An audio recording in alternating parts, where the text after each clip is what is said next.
Il y a une question qui transcende les cultures, les religions et époques. Une question qui fait froid dans le dos et fait battre le cœur. Après tout, les morts surveillent vivants. Depuis que le premier humain a perdu un être cher, cette question résonne dans toute l'humanité. Peu importe que vous soyez chrétien, bouddhiste, athée ou agnostique. Peu importe que vous soyez né aux États-Unis, en Chine ou en Islande. Cette question est gravée dans l'ADN de notre espèce. Réfléchissez un instant. Combien de fois avez-vous ressenti une présence inexplicable en visitant un cimetière? Combien de fois vous êtes-vous réveillé au milieu de la nuit avec l'étrange sensation que quelqu'un vous observait? Combien de fois, en feuilletant de vieilles photos, avez-vous senti que les yeux de ceux qui sont décédés étaient encore pleins de vie? La réponse n'est pas une coïncidence. C'est quelque chose de beaucoup plus profond. Les civilisations anciennes ont construit l'ensemble de leur société autour de cette croyance. Les Égyptiens momifiaient leurs morts et remplissaient les tombeaux des faits personnels. Convaincus que l'âme poursuivait son voyage, les Keltos célébraient Samhain, aujourd'hui connu sous le nom de Halloween, croyant qu'à cette date, le voile entre les mondes s'amincit, permettant aux morts de rendre visite vivants. Au Mexique, le jour des morts n'est pas un deuil, c'est une célébration. Des familles entières se rassemblent dans les cimetières, discutent avec leurs défunts, leur offrent de la nourriture et des boissons. Pour eux, la mort n'est qu'un changement d'adresse, pas une fin. Mais dans la plupart des cas, notre relation avec cette question est complexe. Nous grandissons en entendant des histoires de hantises, d'âmes agitées, d'êtres chers qui reviennent pour nous dire au revoir. Votre grand-mère ne vous a-t-elle jamais parlé de ce parent qui lui est apparu en rêve la nuit même de sa mort, alors qu'il se trouvait à des kilomètres de là? Votre mère n'a-t-elle jamais mentionné ce parfum distinctif qui apparaît soudainement de nulle part, lui rappelant quelqu'un de spécial qui est décédé? Ces expériences ne sont pas rares, ils sont universels. La science tente d'expliquer ces phénomènes à travers la psychologie, la neurologie, les tours que joue notre esprit. Il parle de deuil, projection, d'auto-illusion. Mais qu'en est-il lorsque des dizaines de personnes dans différents endroits rapportent la même expérience? Et quand les caméras capturent l'inexplicable? Ce qui est le plus impressionnant, c'est à quel point cette question est toujours d'actualité. Nous vivons à l'ère de la technologie, des smartphones, de l'intelligence artificielle. Nous avons des explications pour presque tout. Nous pouvons voir des galaxies lointaines et atomes microscopiques. Mais nous ne pouvons toujours pas répondre avec une certitude absolue s'il existe une vie après la mort. Et c'est peut-être précisément ce qui rend la question si fascinante. Dans un monde où tout semble avoir une réponse, où Google résout n'importe quel doute en quelques secondes, ce mystère subsiste toujours. Il existe encore cet espace pour l'inconnu, le sacré, l'impossible. Parce qu'au fond, nous voulons tous croire. Nous croire que ceux que nous aimons n'ont pas complètement disparu. Nous voulons sentir qu'il existe toujours un lien même après la mort. Nous voulons imaginer que nos proches nous protègent, guident, regardent grandir et avancer. Et si je vous disais que cette croyance n'est pas seulement de l'espoir, et si je vous montrais qu'il existe des preuves, des expériences, des phénomènes suggérant que la réponse à notre question pourrait être plus complexe que nous l'imaginons.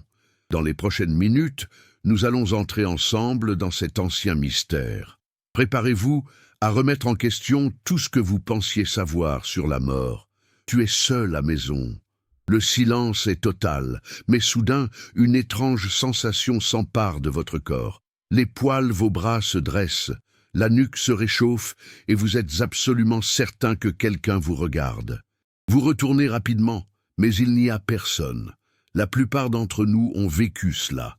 Cette sensation viscérale, primitive, qui éveille nos plus anciens instincts, une perception qui va au-delà des 5 sens traditionnels, ce que les scientifiques appellent un 6e sens, et que notre intuition reconnaît immédiatement comme réel. Mais lorsque cette sensation se produit dans des endroits où quelqu'un est récemment décédé, ou lorsqu'elle est accompagnée d'autres phénomènes inexpliqués, nous devons demander « est-ce simplement notre imagination ?» Elena, 43 ans, a perdu sa mère il y a 6 mois. 3 semaines après les funérailles, elle était en train de ranger les vêtements sa défunte mère lorsqu'elle sentit une douce caresse sur son épaule. Alors qu'elle se retournait, il n'y avait personne, mais le parfum caractéristique de sa mère, même qu'elle portait depuis des décennies, persistait dans l'air. La sensation était si intense qu'Helena était certaine que sa mère, là, à ce moment-là, observant et approuvant le soin avec lequel sa fille organisait ses affaires. Des cas comme celui-ci se produisent tous les jours partout dans le monde. Les signes les plus courants comprennent des changements soudains de température, cette sensation de froid qui apparaît nulle part, même lors des journées chaudes. Les experts en phénomènes paranormaux expliquent que les entités ont besoin d'énergie pour se manifester et empruntent souvent cette énergie à l'environnement, provoquant ces chutes brutales de température. Ensuite, il y a les sons. Des pas dans des couloirs vides, portes qui grincent sans vent, de la musique qui joue doucement alors que tous les appareils sont éteints. Brendan, un veuf de 67 ans, jure qu'il entend encore sa femme fredonner dans la cuisine le matin, exactement comme elle le faisait pendant leurs 40 ans de mariage. Ce qui est intéressant, c'est qu'il ne remarque la mélodie que lorsqu'il est à moitié endormi, dans cet état entre le sommeil et l'éveil, où notre perception s'élargit. Mais les signes vont bien au-delà de ce que nous entendons ou ressentons. Les objets se déplaçant seuls représentent une catégorie fascinante de ces phénomènes. Des photos tombant du mur sans raison apparente, toujours du même parent décédé. Des livres qui semblent ouverts sur des pages spécifiques contenant des messages qui semblent adressés à celui qui les trouve. Des fleurs qui se fanent rapidement dans certains environnements, comme si leur énergie vitale était drainée par quelque chose d'invisible. La technologie moderne a créé de nouvelles façons pour ces signes se manifester. Les téléphones sonnent tout seuls, toujours à l'heure à laquelle la personne décédée appelait. Des téléviseurs changeant de chaîne pour des programmes spécifiques, généralement ceux que le défunt regardait régulièrement. Des ordinateurs ouvrant d'anciens fichiers photos en se concentrant précisément sur les images de la personne décédée. Sarah a rapporté qu'après la mort de son père, son ordinateur a commencé à jouer une liste de lecture musique classique tout seul, précisément son genre préféré. Cela s'est produit pendant plusieurs semaines, toujours à la même heure où il rentrait du travail. Lorsqu'elle a formaté l'ordinateur, l'épisode s'est complètement arrêté. Ce qui ressort le plus de ces phénomènes, c'est leur personnalisation. Les signes sont rarement génériques, ils portent des traits uniques de la personne décédée. Les jeunes enfants sont souvent les premiers à percevoir ces signes. Ils désignent des coins vides et font signe, parlent à des gens invisibles, jouent comme s'ils avaient de la compagnie. Les adultes rejettent généralement ces comportements comme étant le fruit de l'imagination enfantine, mais les experts suggèrent que enfants, n'ayant pas encore développé tous les filtres rationnels, sont capables de percevoir des présences que les adultes ne peuvent pas détecter. Lucien raconte que sa fille de 4 ans, après la mort de son grand-père, a commencé à laisser 2 assiettes sur la table pendant les repas. Lorsqu'on lui a demandé, la fille simplement répondu « L'un est pour grand-père, il ici avec moi ». Ce comportement a duré exactement 3 mois. Une période que de nombreuses traditions ésotériques considèrent comme nécessaire pour que l'âme se détache complètement du plan physique. Ces signes provoquent rarement une véritable peur. Le plus souvent, ils apportent du réconfort, un sentiment de protection ou la certitude que l'être aimé a pu lui dire au revoir correctement.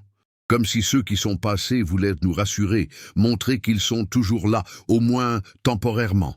Ces phénomènes nous préparent à une question encore plus intrigante. Si les morts peuvent nous donner des signes de leur présence, pourraient-ils aussi nous observer?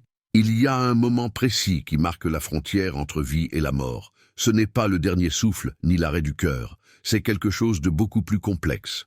Un processus qui, selon les anciennes traditions ésotériques, prend exactement 72 heures à réaliser. Durant cette période, quelque chose d'extraordinaire se produit.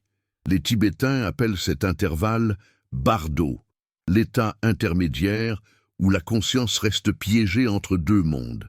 Les spiritualistes la connaissent sous le nom de période de désincarnation. Les anciens catholiques parlaient des 3 jours de l'âme. Quel que soit le nom, les cultures du monde entier ont reconnu ces 72 premières heures comme fondamentales pour comprendre ce qui se passe après la mort. Le docteur Raymond Moody, pionnier des études sur les expériences de mort imminente, a documenté des milliers de cas dans lesquels des personnes cliniquement mortes ont déclaré avoir observé leur propre corps et celui de leurs proches autour d'elles.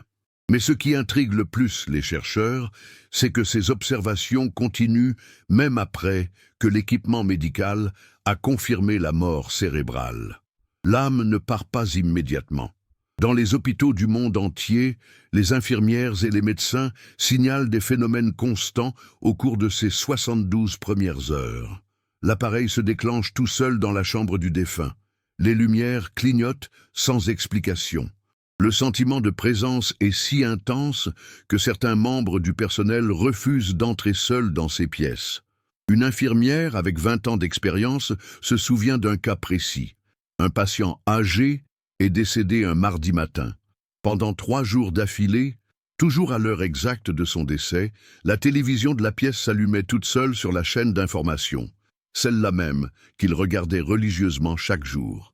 Le 3e jour, nous avons arrêté de réparer la télévision. Nous l'avons juste laissée. Et après 72 heures, cela ne s'est plus jamais produit. Mais pourquoi exactement 72 heures ? Les traditions ésotériques expliquent que la conscience a besoin de ce temps pour se déconnecter complètement du corps physique. Durant ces 3 périodes de 24 heures, l'âme passe par différentes étapes de détachement. Le 1er jour, il conserve encore un lien fort avec le corps et l'environnement familier. Le 2e, il commence à percevoir d'autres dimensions. Le 3e, il se libère enfin des liens terrestres. Ce processus n'est ni instantané ni automatique. L'âme doit apprendre à exister sans le corps physique, à reconnaître sa nouvelle condition et souvent à résoudre les affaires inachevées avant de passer à autre chose. Durant cette période, il conserve toute sa capacité à observer le monde des vivants et le fait souvent avec une intensité accrue. Les preuves de ce phénomène sont surprenantes. Les maisons funéraires traditionnelles ont toujours été conscientes de cette réalité. Pendant des siècles, ils ont maintenu la coutume de garder le défunt exposé pendant 3 jours complets, permettant à la famille et aux amis de lui dire au revoir comme il se doit. Mais il y a une raison plus profonde. Durant cette période, le défunt est toujours présent, observant, absorbant les hommages et les mots d'adieu. Marina a perdu son mari dans un accident de voiture. Pendant la veillée funèbre, elle lui murmura tous les sentiments qu'elle n'avait jamais eu le courage d'exprimer dans la vie. « Je savais qu'il écoutait, dit-elle. J'ai senti sa présence plus forte là-bas que les derniers mois où il était malade. C'était comme si j'avais enfin toute son attention sans les distractions du monde physique. Les chamans de diverses cultures ont développé des rituels spécifiques pour ces 72 heures. Ils allument des bougies, brûlent de l'encens spécial, maintiennent une veille constante, non pas par superstition, mais parce qu'ils reconnaissent ce moment comme le de plus grande proximité entre les 2 mondes. Le moment où la communication est plus fluide. Durant cette période critique, les défunts font des choix importants. Certains décident de partir immédiatement, se dirigeant vers ce qui se trouve au-delà. D'autres choisissent de rester plus longtemps, surtout lorsqu'il y a des affaires en suspens ou personnes qui ont besoin de protection. Beaucoup profitent ces 72 heures pour visiter des lieux importants, rendre visite à êtres chers, pour dire au revoir, comme il se doit, à leur vie terrestre.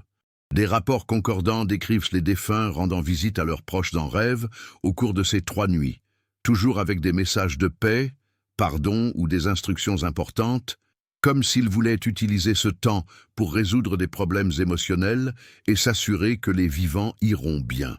Les recherches sur la conscience quantique suggèrent que notre esprit n'est pas entièrement localisé dans le cerveau. Il est possible que la conscience soit un champ d'énergie qui s'étend au-delà du corps physique et qui puisse persister temporairement après la mort cérébrale. Des études utilisant des équipements sensibles aux variations électromagnétiques ont enregistré une activité inexplicable dans les chambres d'hôpital au cours des 72 premières heures suivant le décès. Fluctuations d'énergie qui ne correspondent à aucun équipement connu, mais suivent des modèles cohérents, comme si une présence intelligente interagissait avec l'environnement. Qu'est-ce que cela signifie pour notre question centrale? Si les 72 premières heures représentent une période où les défunts entretiennent une connexion intense avec notre monde, cela suggère que l'observation des vivants ne se produit pas seulement, elle est la plus intense, juste après la mort. Durant ces 3 jours, ceux qui nous ont quittés observent avec une clarté et une proximité qu'ils n'ont peut-être jamais connues dans leur vie. Mais que se passe-t-il après ces 72 heures? Que se passe-t-il lorsque le processus de désincarnation est terminé? L'observation continue-t-elle ou les morts se déplacent-ils définitivement vers une autre dimension? Eh bien, la réponse réside dans les rêves. Les rêves sont le territoire où les mondes se rencontrent. Vous vous réveillez au milieu de la nuit avec le cœur qui bat la chamade. Le rêve était si réel que vous pouvez encore sentir le parfum, entendre le ton exact de la voix, voir chaque détail du visage bien-aimé. Ce n'était pas seulement un rêve, c'était une visite. Et au plus profond de vous, vous connaissez la différence. Pendant le sommeil, notre esprit rationnel se calme, les filtres logiques se dissolvent et notre conscience devient réceptive à des fréquences que nous ne pouvons normalement pas percevoir. C'est comme si, en nous endormant, écoutions une autre station de radio, un endroit où les morts peuvent transmettre leurs messages avec une clarté cristalline. Les neuroscientifiques ont découvert que pendant le sommeil paradoxal, notre cerveau produit des ondes de fréquences spécifiques similaires à celles enregistrées dans les médiums pendant les états de transe. Coïncidence. Les traditions ésotériques savent depuis longtemps que le sommeil est un état de conscience altéré, un portail naturel vers d'autres dimensions. Mais tous les rêves impliquant des personnes décédées ne sont pas identiques. Il y a les rêves de traitement, ceux où notre esprit travaille sur le deuil, revit les souvenirs et gère le désir. Ces rêves sont généralement déroutants, mélangés à des éléments aléatoires, et laissent une sensation de vide au réveil. Ensuite, il y a de véritables visites. Ceux-ci ont des caractéristiques spécifiques qui les rendent uniques. Le défunt paraît en bonne santé et en paix, communique des messages clairs et cohérents, révèle souvent des informations que le rêveur ne pouvait pas connaître et laisse un profond sentiment de réconfort et de véritable connexion. Antonia a perdu son fils de 19 ans dans un accident de moto. 3 mois plus tard, il lui est apparu dans un rêve, portant une chemise blanche qu'elle n'avait jamais vue auparavant. « Maman, je vais bien. Arrête de pleurer autant et vérifie le tiroir de mon bureau. Il y a une lettre que j'ai écrite pour ton anniversaire, mais j'ai oublié de te la donner. » Antonia s'est réveillée en pensant que c'était juste un rêve, mais elle a quand même vérifié le tiroir. Il y avait la lettre datée du mois précédent où son fils exprimait sa gratitude et son amour pour tout son dévouement maternel. Comment est-ce possible? Pendant le sommeil, notre conscience se détache partiellement du corps physique. Un phénomène que certaines personnes ressentent comme une projection astrale ou un voyage hors du corps.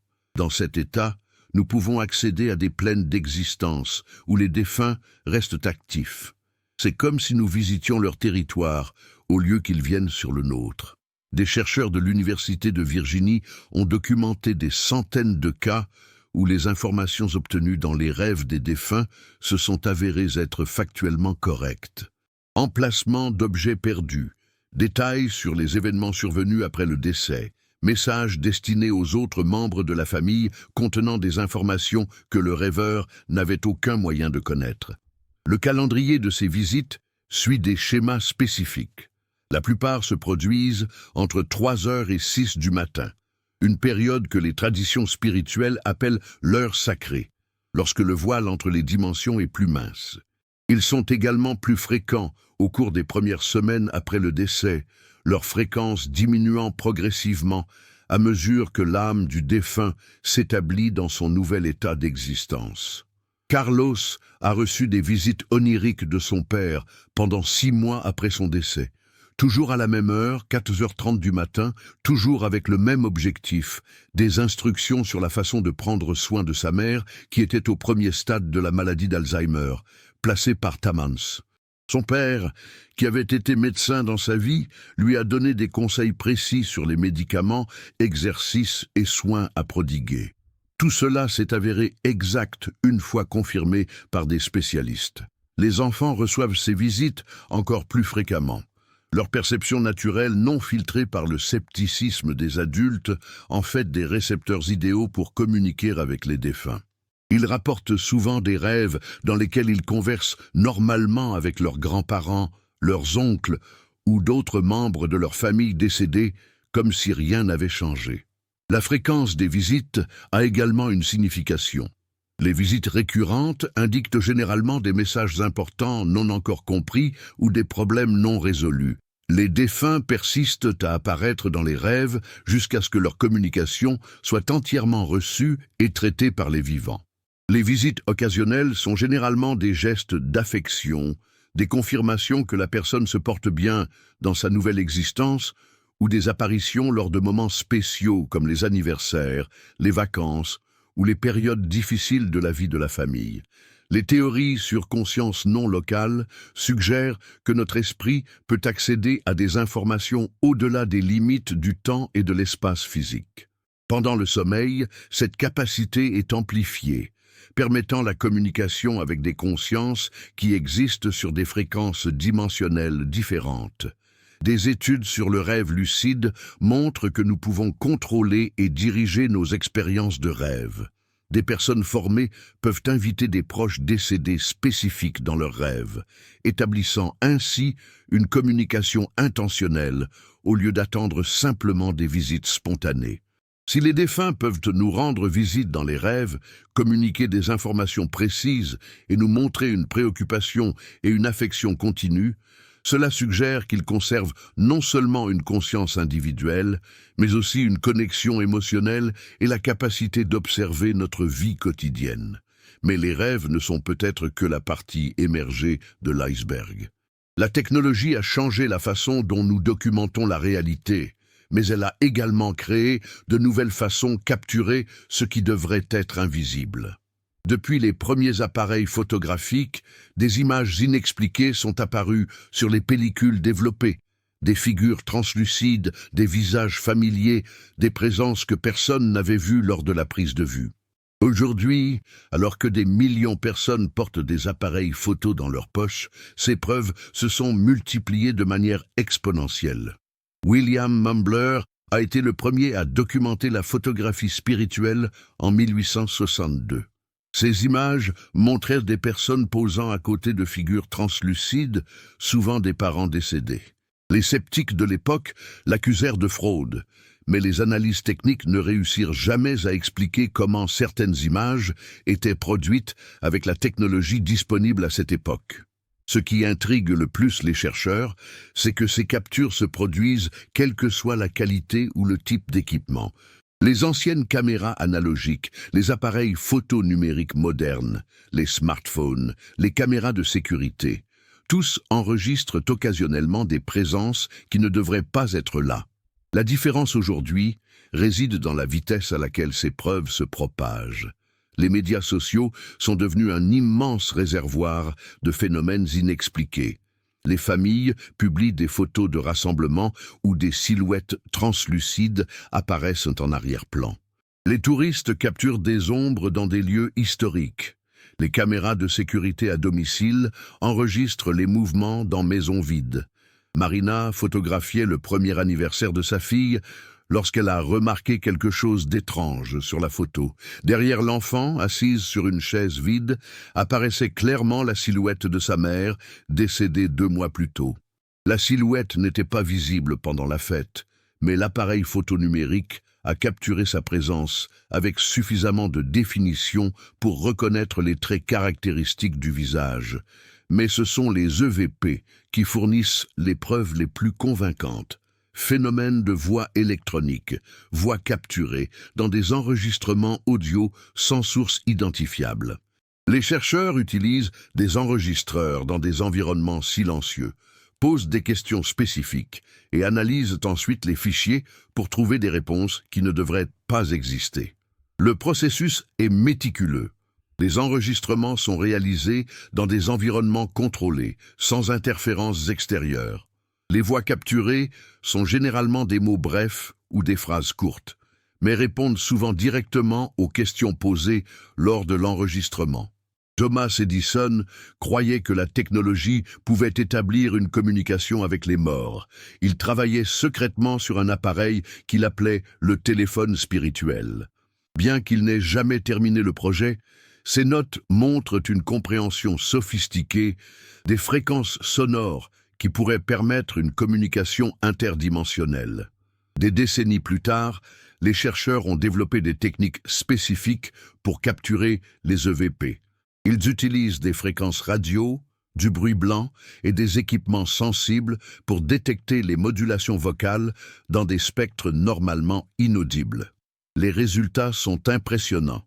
Le docteur Konstantin Raudive a documenté plus de 100 000 EVP tout au long de sa carrière.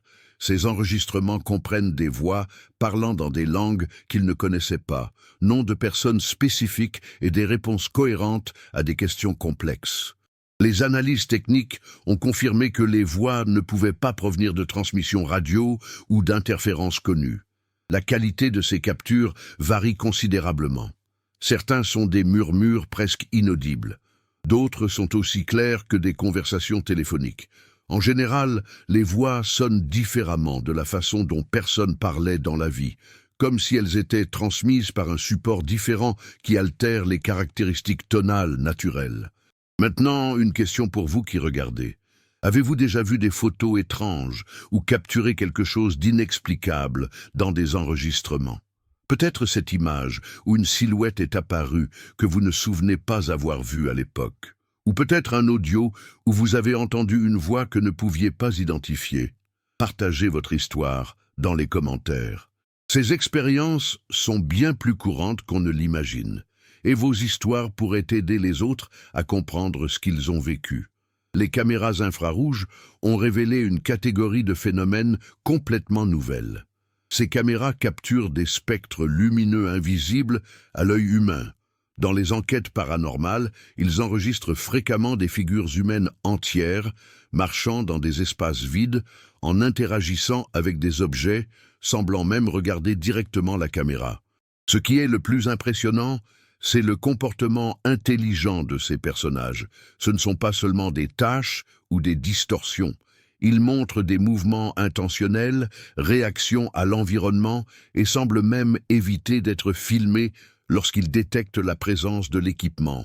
Les analyses médico-légales de ces images excluent les explications conventionnelles. Les spécialistes des effets visuels examinent les pixels, recherchent des signes de manipulation numérique et analysent l'éclairage et les ombres. Dans la plupart des cas authentiques, ils ne trouvent aucune preuve de fraude. Les images semblent documenter des présences réelles interagissant avec des environnements physiques. Si la technologie peut capturer ces présences, imaginez ce que les personnes dotées d'une sensibilité naturelle peuvent percevoir.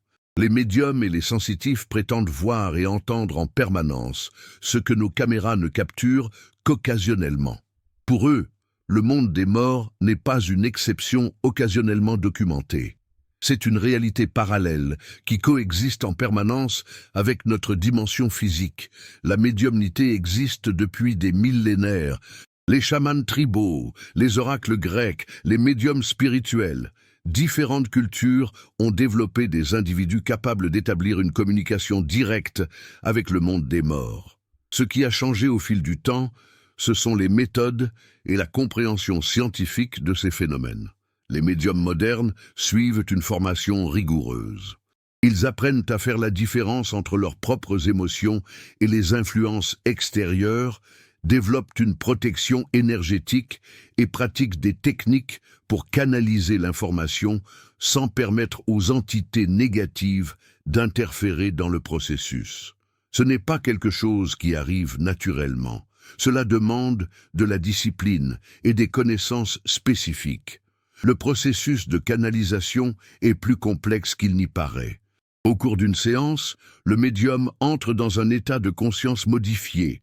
Leurs ondes cérébrales se déplacent vers des fréquences spécifiques similaires à celles enregistrées lors d'une méditation profonde ou d'expériences mystiques.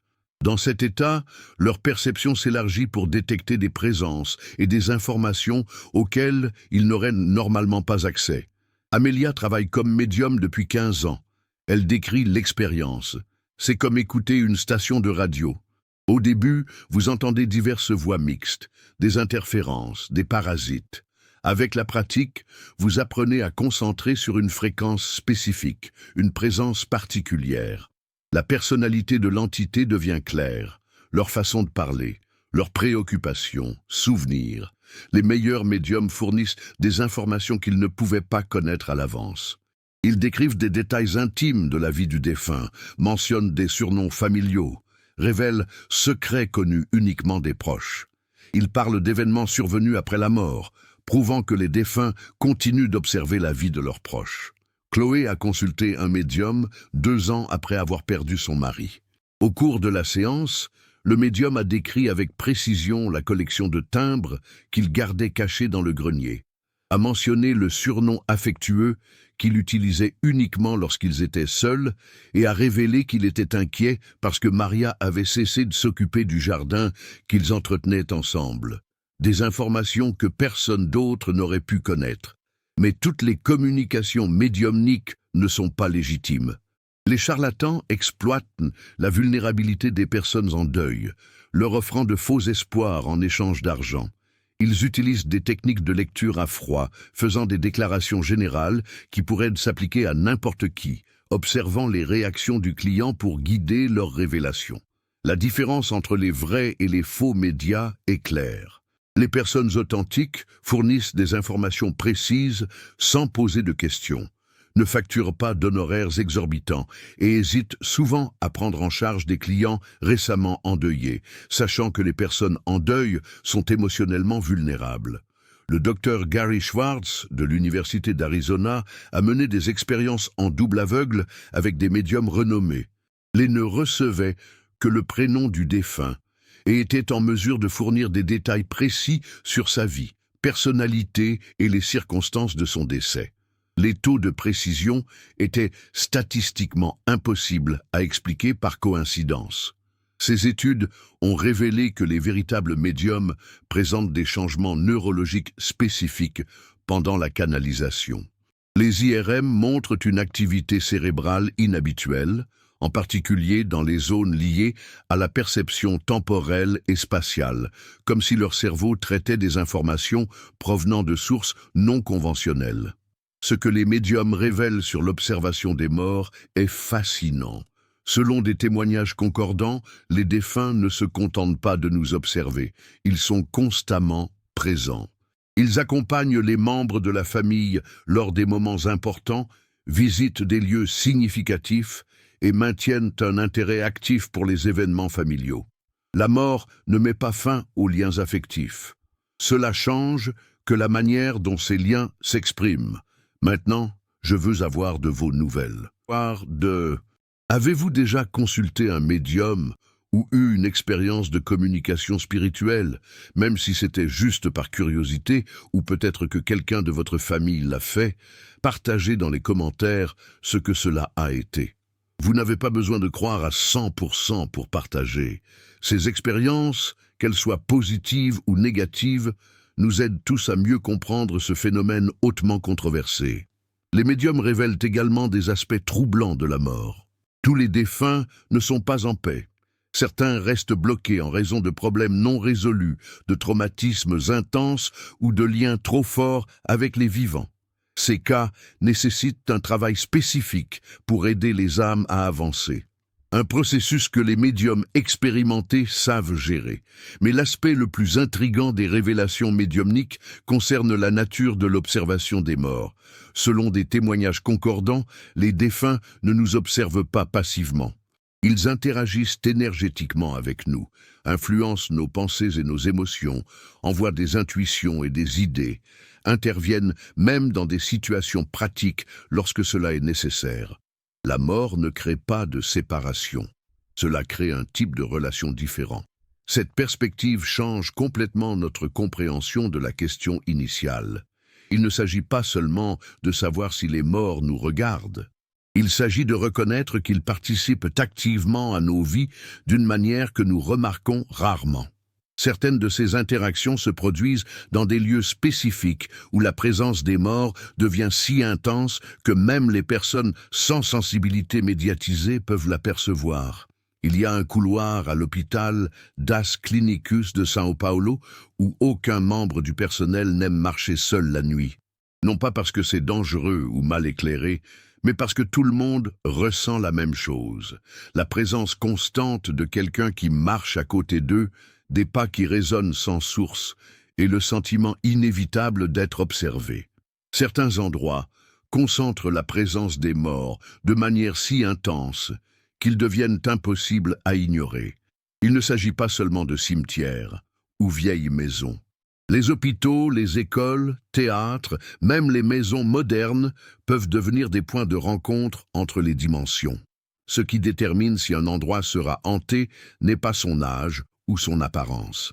Ce sont les émotions intenses qui y sont vécues, notamment celles liées à la mort, au traumatisme ou aux liens émotionnels profonds. Les prisons abandonnées sont des laboratoires naturels pour étudier ces phénomènes. L'ancien pénitencier d'Alcatraz aux États-Unis enregistre des centaines de rapports paranormaux chaque année. Les visiteurs et les guides touristiques décrivent des voix provenant de cellules vides, des portes qui claquent toutes seules et des sentiments d'oppression dans des zones spécifiques où des événements violents ont eu lieu.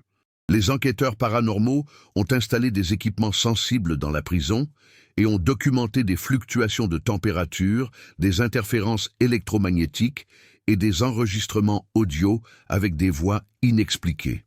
Ce qui est intéressant, c'est que tous les endroits hantés n'inspirent pas la peur. Beaucoup présentent des présences bienveillantes, des personnes décédées qui restent pour protéger les lieux qu'elles aimaient ou pour prendre soin des personnes qui y vivent encore. Ces présences aident souvent dans des situations dangereuses, alertent sur des problèmes ou maintiennent simplement un sentiment de protection dans l'environnement. Avez-vous déjà visité un endroit qui vous a donné des frissons inexpliqués? Ce sentiment que quelque chose était lourd dans l'air ou que vous n'étiez pas seul même si vous l'étiez? Cela aurait pu être un hôpital, une vieille maison ou même un centre commercial ou une école. Finalement, la réponse à notre question initiale est devenue claire. Oui, les morts observent vivants, non seulement occasionnellement, mais constamment et avec amour. Depuis les signes inexpliqués que nous ressentons dans la vie quotidienne jusqu'aux premières 72 heures critiques après la mort, en passant par les visites oniriques et les preuves technologiques, tout indique une réalité fascinante. Ceux qui sont décédés maintiennent un lien actif avec nous. Ils nous accompagnent à travers les médiums, s'attardent dans des lieux importants et continuent de participer à nos vies d'une manière que nous commençons seulement à comprendre. Mais cette découverte implique une responsabilité importante. Si nos proches décédés nous observent vraiment, cela signifie que notre énergie émotionnelle, nos pensées et nos vibrations affectent directement cette connexion spirituelle. Lorsque nous vivons dans la gratitude, l'amour et la paix, nous renforçons ces liens sacrés. Lorsque nous perdons dans la négativité et le chagrin, nous créons des barrières énergétiques qui rendent cette communication plus difficile. La mort n'est pas une fin, c'est une transformation, et la façon dont nous vivons honore ou dérange ceux qui continuent de nous accompagner l'autre côté du voile. Si vous souhaitez élever votre vibration et renforcer cette connexion spirituelle avec vos proches, je vous invite au Quantum Thinking Challenge, un programme de 21 jours où vous reprogrammerez votre esprit grâce à la gratitude quotidienne, augmenterez votre fréquence énergétique et ouvrirez des canaux de communication plus clairs avec le monde spirituel. Accédez-y dans le premier commentaire épinglé. À bientôt.